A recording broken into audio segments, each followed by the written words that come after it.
Hello guys and welcome back to my YouTube channel. My name is Joanna and I'm continuing to review books for you guys. In today's video we're gonna review this book called The Body Keeps the Score. Honestly, very difficult book to read, just pesante in Italian. It's like just so heavy, very difficult to read. Um, I'm gonna repass from things that I thought were interesting. So I would say I did not like this book because it's somehow fantastical in a way that I don't like. I will tell you what I don't like first, and then we're gonna repass some of the parts of this book.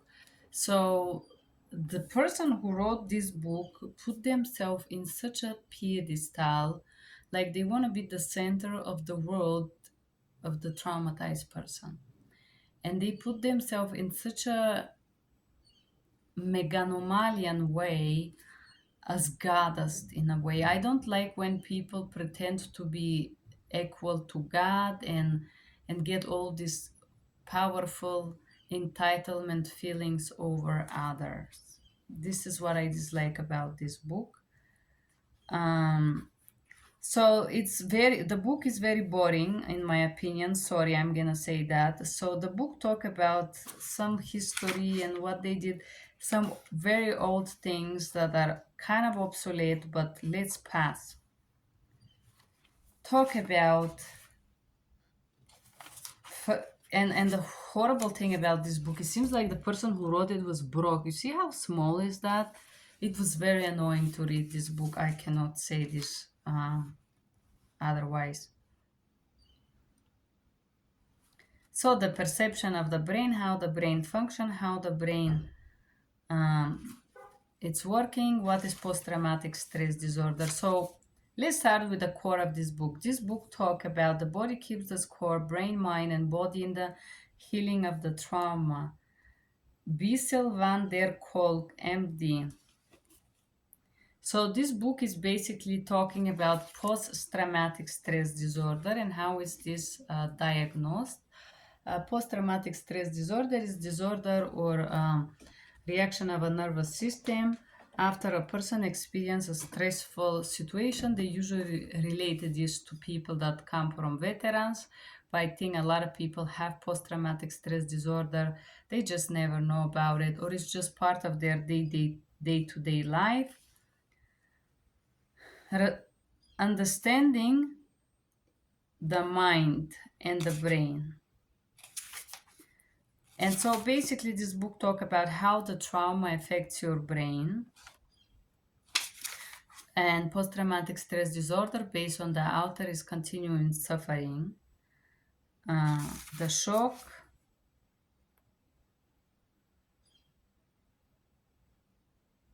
addicted to trauma, the pain of pleasure in pain. So basically he says that people who are traumatized, they like to feel pain in some way. Shooting the brain, how to count the brain. Pharmacology, what the pharmacology can do about it, which is usually none. Looking into the brain and revolution, neuroscience, I don't know. And then this person takes some MRI of the different portion of the brain. Here I could show you. I don't know why he did this. Speechless horror, shifting to one side of the brain. Basically, this person or this author insists that people who have post-traumatic, they are just not fully functioning. Basically, it's like he put them in some stage of dysfunctional, which I disagree with because I have a post-traumatic stress disorder and I'm a very functional person. I am actually better functional than people that think that they have no traumatics at all.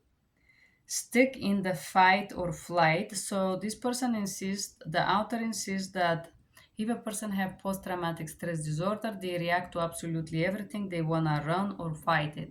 Absolutely, I disagree with this. Or some other therapist thinks that is also freeze. For some reason, he removed the freeze portion. I don't think we react like this. I don't think people who are fight or flight, who are traumatized, act on fight or flight, and the brain or their brains work like this. It's actually way more complex than that.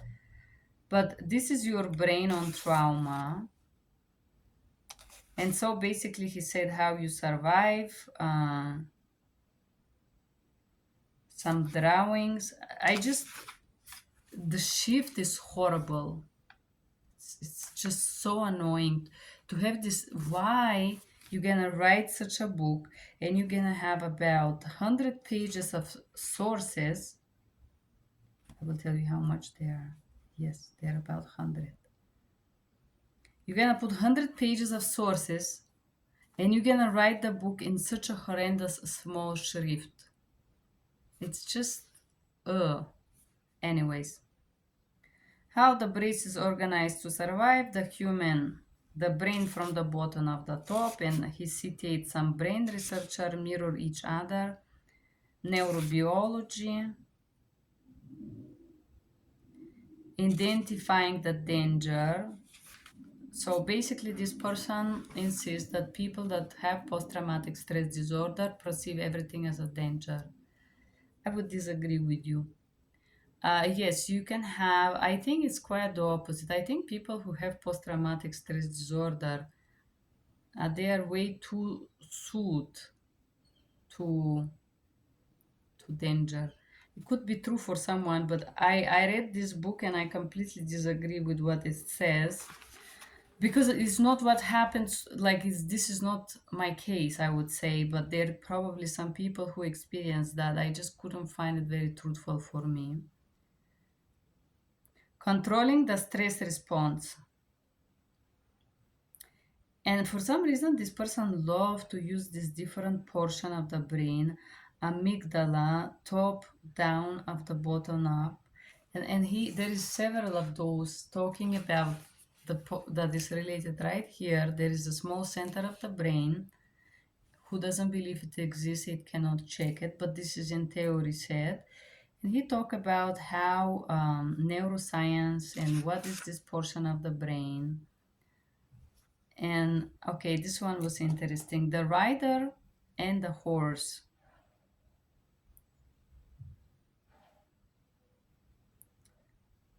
Which horse you gonna feed, basically?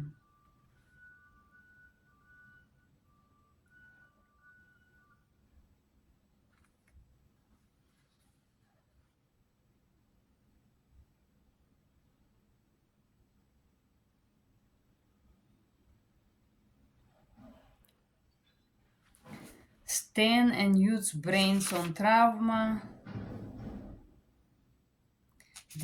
dissociation and relieving. So basically, this person insists that if you have trauma, you're dissociated with your body. I don't agree with this. And that you relieve the trauma every day. This is not true either. I don't think all the people who are traumatized are dissociated with it. Some people are totally absorbed by their pain. But he explains some interesting things that could be true for someone, but it's not true for me. Timekeepers, some very, I dislike this book very much. Then he says that your thalamus shut down. If this is true, he does not know. Because he has not monitored people 24/7 to see what happened when they relieve the trauma. He has not have done this. This is just some weird theories here. Depersonalization, split from the self. You can be traumatized without being totally effed, because this book describes you as some kind of a autistic animal, because you had some kind of a trauma, and now this author provide this information like you're totally off it, you're completely incapable, you're autistic. I don't like when people overly negatively describe something in order to show that they are such a great helpers. The truth is that it's not possible that you're totally shut off if you have a trauma. You can be shut off in a specific things in your life, but you cannot be 100% incapable in everything because you are traumatized and you're afraid of knives, for example, or bugs if you want to.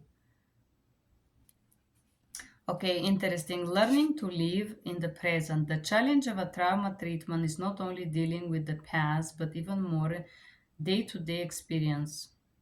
So basically, this person says that people who are traumatized, they live in the past. I disagree with this. You live in the present and sometimes past things come to you, but this is not 24 hours 7. This is just a small portion of the life. So basically in this book, the post-traumatic stress disorder is described as some kind of a delirium fantasy in which you live and you're basically detached from the reality. This is what the author says, which I don't think is realistical. Okay. Brain connections. How the brain connections work. I don't know why, but a lot of people that, in my opinion, are ignorant and before they write a book, they have not done in depth research. They love using Pavlov's method. And this is again Ivan Pavlov's An Instinct of Purpose. So Pavlov made a research 1924, about 100 years ago, and in order for this guy to feel fulfilled while he was writing this book, he needed to rely on Pavlov research, which was on dogs. So this person associated humans with dogs for some reason subconsciously, and he put this dog research in a post-traumatic stress disorder research book, which is completely nuts. But let's proceed. So I'm gonna give you the short story about Pavlov, basically his research, if you want to. He was researching on dogs and he discovered that if you connect the eating of the dogs with some music or sound and then you just replay the music without giving them food, the dogs will produce saliva and get ready to eat. It's insane to apply dog research on humans with post-traumatic stress disorder. And here I have a question. I'm wondering, did Pavlov research was based on dogs that had post-traumatic stress disorder or it was on regular dogs that were not traumatized? Because if you're gonna put this research in this book, I mean, you gotta have some reason why, but the only reason that this author seems to have is that he associated people with the dogs, which is very poor decision in my opinion. Okay, but this is the author decision. Let's proceed. The window in the nervous system. Now he talk about the automatic sympathetic nervous system and the body nervous system. Again, another researcher. The neural love code. So basically, this person put a lot of researches that are done by other people, which is weird. It doesn't seem like he put a lot of. The only thing he did, he collect all that together with a very horrible small shift. It's like pain to read. Okay. Safety and reciprocity, 3 levels of safety. Okay. Talk about safety. Then he talks about monkeys again. So for this person, dogs and monkeys and human are exactly the same thing. Fight or fight, flight or fight versus collapse, how we become humans, defend or relax, treatments, losing your body and losing yourself. So this is the thing that I think this person did not get about people that have post-traumatic stress disorder, and I am here to advocate for them. Having traumatic event does not mean that you have lost your body, because if you lost your body, you're gonna be dead. And it says lose yourself. You can be traumatized and fear something without completely losing yourself or without losing your body. It's what I'm trying to say. Losing your body, basically what he says, he insists that when you're traumatized, you detach from your body. Not all the people who are traumatized are detached, some of them quite the opposite. So I personally disagree, but let's proceed. How we know we are alive? And then again some graphics with some words. Posterior cingate. So he likes to use the portion of the brains, but how these portions are related to his post-traumatic stress disorder book is not very clear, but now he talk about other researchers and what this researcher find out, and blah blah blah. Okay. Self-sensing system, and how you send the sense of self. Alexithymia from Greece, no words for feelings. I don't think people have no words for feelings. If you go to one high schooler in America, most people have high school, and ask them to describe different feelings, I am gonna put my head that they would not know how to do this. Most of the people in the real world does not know how to describe their feelings. But this person believed that only people with post-traumatic stress disorder. I'm wondering, before these people write this, why can't he just make a test? We have the online surveys that are free. Alexithymes come from Greek word. Alex is word, thymia it's when there is nothing there. So this person insists that people who have post-traumatic stress disorder, they cannot describe their feelings. Okay, I don't believe this. However, maybe some of them cannot because they are never, even before post-traumatic stress disorder, they don't know how to describe if they're hungry or thirsty. So if a person have a high school and then go to the war and get a traumatic event, do you think that intellectually this person will suddenly become highly sophisticated to express their feelings? What I'm saying, if a person has never been able to express their feelings, having a post-traumatic stress disorder would not be why he can't. This is gonna be because he lack of knowledge. And usually people who go to military are people who doesn't have a lot of school and they do not have a good outbringing. A lot of them come from abusive background. Yes, this is the truth.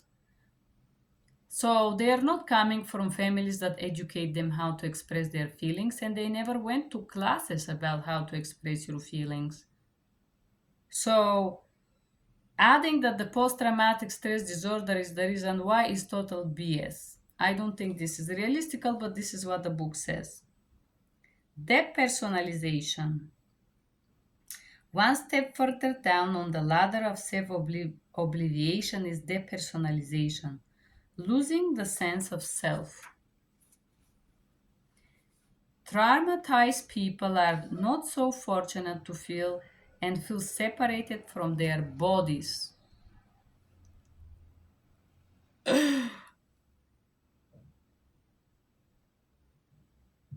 I don't know. This is like they feel like ghosts or something. I don't think people that are traumatized feel separated from their bodies, but I do believe that people who are traumatized does not know how to respect their bodies and how to connect to themselves, to respect what they feel versus the instinct, the basic instincts. Maybe some of them are separated, I don't know, in some way. Some people feel separated from their bodies while they're abused, raped, assaulted, or something like this. Uh, but I don't think people who are traumatized are totally separated from their body all the time. And once again, this comes from 1928 research. I don't know if this person has worked with people like this. Maybe with some of them this is true. I don't think there is such a thing as all the time separate from your body. Maybe in some instances some of those people are. But I will tell you 99% of the American population are separated from their body and their sensation because they are unable, they are afraid to feel. This is the truth.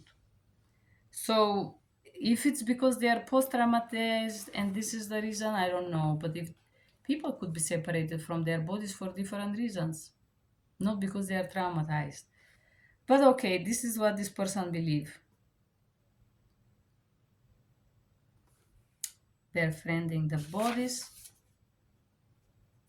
connecting with yourself, and then you connect with other. Okay, this portion I agree. Unfortunately, it's just one page, page 104. You have to connect with yourself. Getting on the same wavelength, attachment, and attunement. So basically, he was saying that people who are traumatized would. I think this person work with children mainly because the things that he describes obviously could more fit for very young toddlers, because I think adults that are traumatized experience this differently. But basically, there is a picture here, and he said that traumatized people think that the little girl is gonna kill the father, or some gruesome things like that.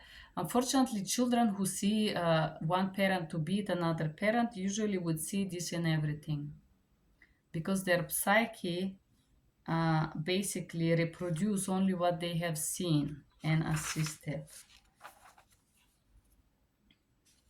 Men without mothers, secure base, becoming real of yourself, living with the parents. When you're disorganized inside, okay, maybe some people are. The long-term effects of disorganized attachment.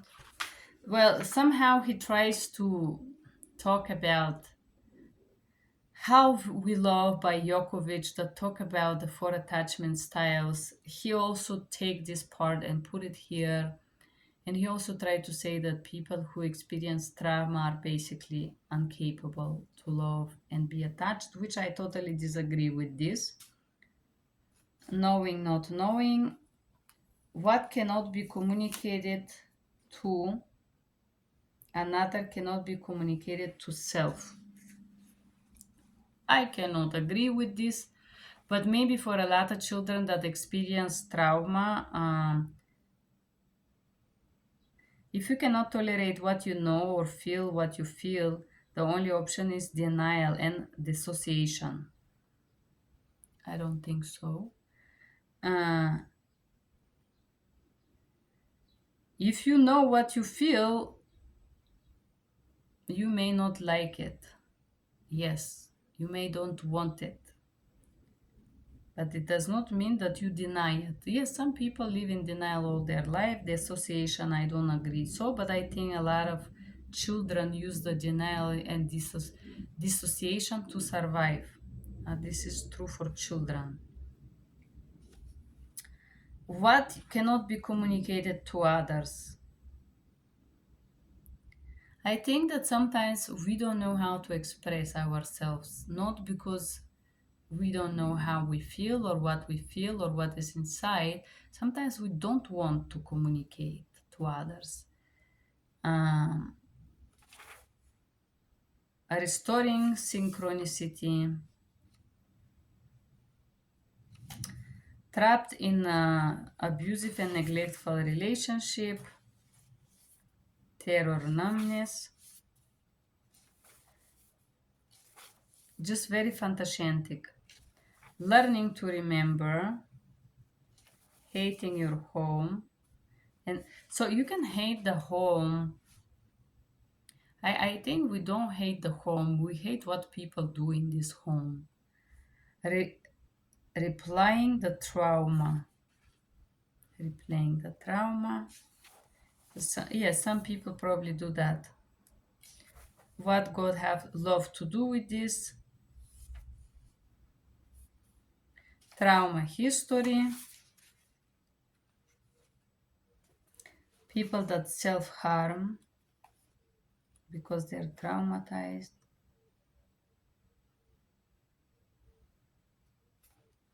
Problems, no solution. Child abuse, okay, and this is really, I think this person work with children because a lot of these things are not applicable to adults, unless I will give you one thing that you're gonna think that is strange. But I think some of the people that I met that have experienced trauma in their childhood, basically they have stopped to grow. I don't mean physically, I mean emotionally and mentally. They become stuck at this particular age. There is a lot of people like this around and they're not even conscious about it. So, um, developmental trauma, okay, when we grow, stress network, power of diagnosis. So, this person want to give power. Do you know how many people are wrongly diagnosed? Millions, probably. How relationships shape development. Okay, effect on income.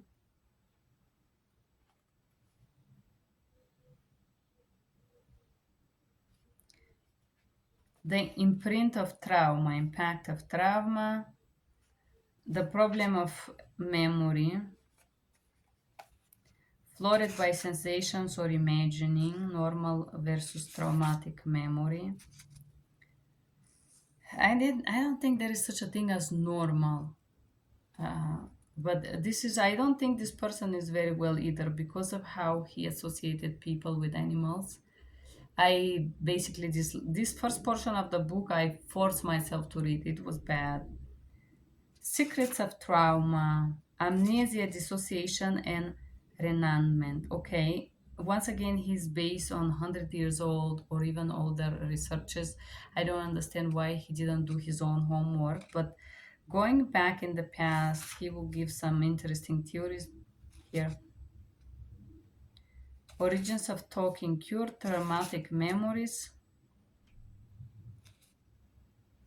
The unbearable heaviness of remembering. And he goes back in 1914 again for this to citate some other people. The new phase of trauma, rediscover trauma, represent memory. And again, I hate when people use the word normal. What is normal to you? It's not normal to others. Normal versus traumatic memory. Every person have a different normal. This is sadly but true. So just very superficial, I would say, because this person totally take old books and put them together, listening to survivors, different stories here. What did this girl do? Did she do this? Paths on recovery, healing from trauma. Okay, I think the most interesting part, this whole thing is blah blah blah. The first portion, I will tell you how many pages is this total. No, 200 pages that could have been easily put in one. The truth, in my opinion. Okay, healing from trauma and owning yourself.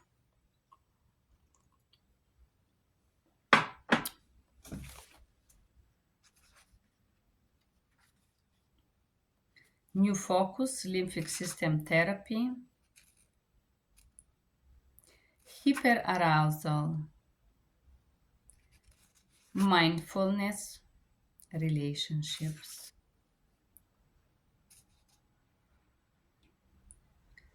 synchronicity of the brain, getting in touch with yourself, taking actions, traumatic memories, cognitive behavioral therapy. What is this? There is this portion that describe it.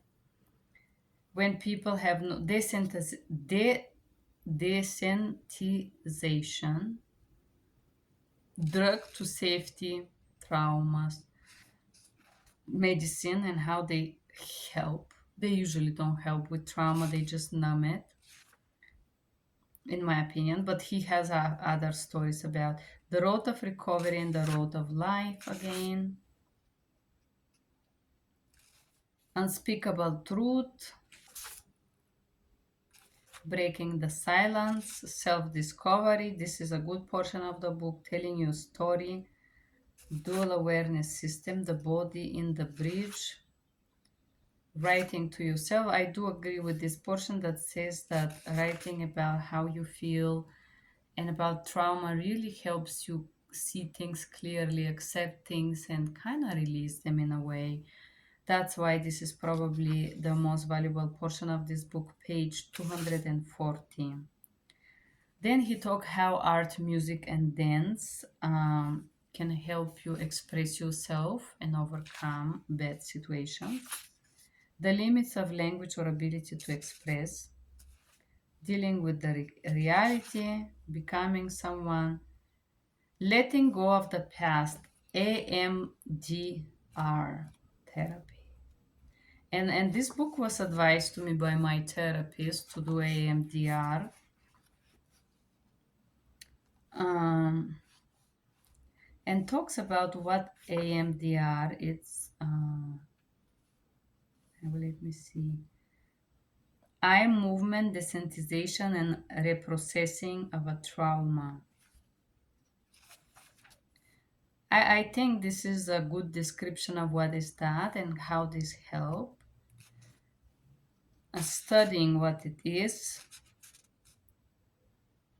It's a form of exposure therapy, not exactly. Processing trauma or how you elaborate trauma.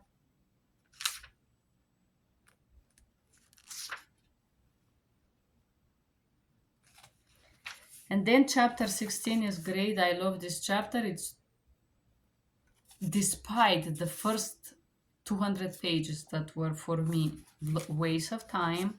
This is the chapter that is great, talking about learning to inhabit your body, doing yoga, the numbing within, finding your way to yoga, exploring yoga, self-regulation, cultivating introspection, how to do this, how to communicate, yoga and neuroscience, self-awareness, putting self together, self-leadership, and how to put the pieces back together is the last portion of the book. And basically, a lot of this book is finding your voice, rhythms with the theater. It's the last one. Alpha Theta training.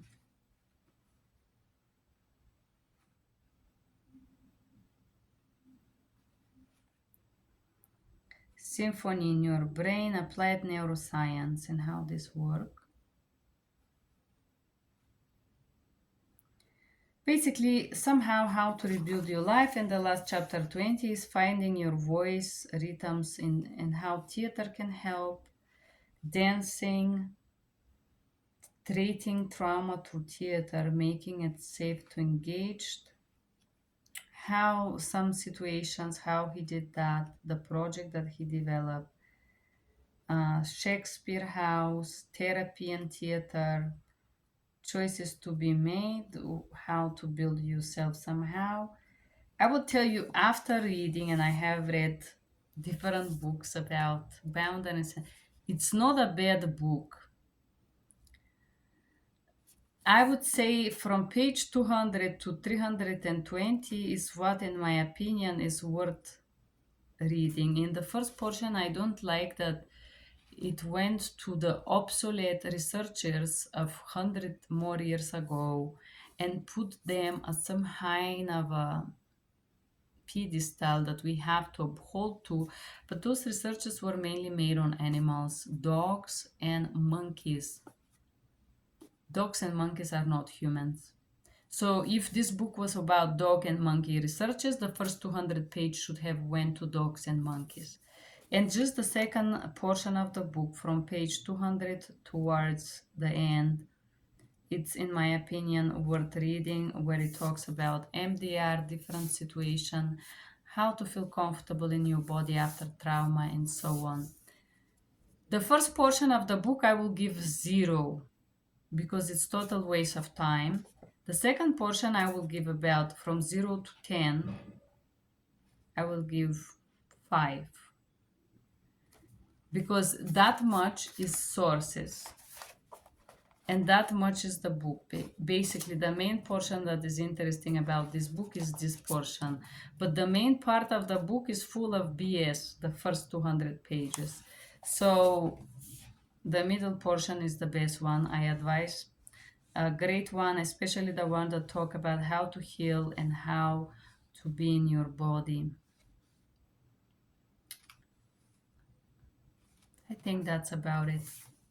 Thank you guys for being here. Bye bye.